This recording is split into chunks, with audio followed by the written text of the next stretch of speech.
بسم الله الرحمن الرحيم. عن جابر بن عبد الله رضي الله تعالى عنه قال قال رسول الله صلى الله تعالى عليه وسلم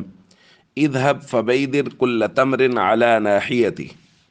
رواہ البخاری۔ حضرت جابر رضی اللہ تعالیٰ عنہ بیان فرماتے ہیں کہ میرے والد احد کے دن شہید ہو گئے اور میری 6 بہنیں تھیں۔ وترک علیہ دینا، اور ان پر بہت سارا قرض تھا۔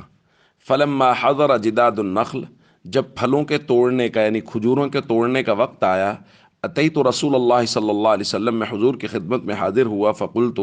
میں نے عرض کیا، یا رسول اللہ، قد علمت، آپ کو یہ بات معلوم ہے کہ میرے والد احد کے دن شہید ہو گئے۔ وترک علیہ دینا کثیرا، اور انہوں نے بہت سارا قرض چھوڑا ہے۔ وانی احب ان یراک الغرماء، مجھے یہ بات پسند ہے کہ جب وہ لوگ قرض لینے کے لیے آئیں، جب پھل توڑا جائے گا تو وہ آئیں گے قرض لینے کے لیے، تو اگر آپ بھی تشریف لے آئیں، وہ آپ کو دیکھ لیں، تو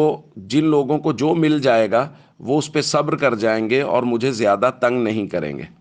نبی کریم صلی اللہ علیہ وسلم نے وہ جملہ ارشاد فرمایا جو آج ہم نے پڑھا۔ حضور نے فرمایا، آپ جائیے، فبیدر کل تمر علی ناحیتی، اور ہر قسم کی کھجور کی الگ ڈھیری لگا دیجیے۔ حضرت جابر فرماتے ہیں، ففعلت، میں نے ایسا ہی کیا، اور جب وہ لوگ اکٹھے ہو گئے اور وہ جمع ہوئے پھل لینے کے لیے کہ ہمیں ہمارا حصہ دو اور جو ہم نے قرض لینا ہے وہ دو، تو میں نے حضور علیہ الصلاۃ والسلام کو دعوت دی۔ جب انہیں حضور علیہ الصلاۃ والسلام کو انہوں نے دیکھا تو وہ مجھ پہ بہت غصہ ہوئے کہ تم نے محمد صلی اللہ علیہ وسلم کو کیوں بلایا، زیادہ تر یہودی تھے ان میں سے۔ فلما رأى ما يصنعون، جب انہوں کو نبی کریم صلی اللہ علیہ وسلم نے دیکھا کہ وہ تو جابر پہ سختی کر رہے ہیں، اطاف حول اعظمها بیدرا 3 مرات، حضور سب سے بڑی ڈھیری کے پاس سے 3 مرتبہ حضور نے اس کے ارد گرد چکر لگایا۔ ثم جلس علیہ، پھر اسی پر حضور بیٹھ گئے اور فرمایا، ادعو اصحابک، ان لوگوں کو بلاؤ جنہوں نے قرضے لینے۔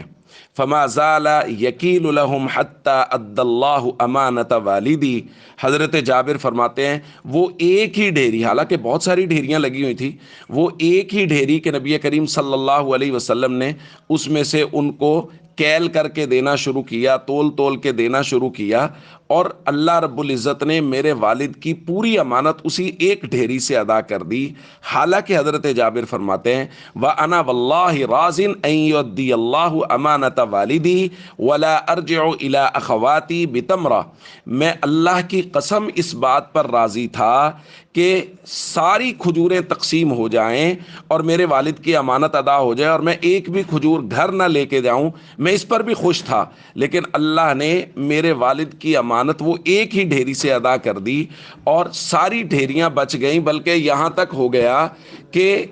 میں دیکھ رہا تھا کہ ایسا لگ رہا ہے جیسے ایک بھی کھجور اس میں سے کم نہیں ہوئی، یعنی جس ڈھیری میں سے حضور نے ادا کیا اس میں سے بھی ایسا لگ رہا تھا کہ ایک ڈھیری بھی، ایک کھجور بھی کم نہیں ہوئی، وہ ساری کی ساری اسی طرح سلامت بھی تھیں اور حضور کے مبارک ہاتھ کی برکت سے سارے کا سارا قرضہ بھی ادا ہو گیا۔ دوستو، یہ ہے ایک واقعہ نبی کریم صلی اللہ علیہ وسلم کا کہ حضور کے مبارک ہاتھ کی برکت سے سارے کا سارا قرضہ حضرت جابر کی طرف سے اور ان کے والد کی طرف سے ادا ہو گیا۔ اور ہمارے لیے اس میں درس یہ ہے کہ اگر کسی آدمی پہ قرض ہو اور وہ پریشان ہو تو ہم جہاں تک اس کی ممکنہ مدد کر سکتے ہیں، اور کچھ نہیں کر سکتے تو کم از کم اس کے لیے دعا کر سکتے ہیں، تو ہمیں ان کے لیے دعا کرنی چاہیے، اور جو بھی ہم ان کی مدد کر سکیں ہمیں وہ کرتے رہنا چاہیے۔ السلام علیکم ورحمۃ اللہ وبرکاتہ۔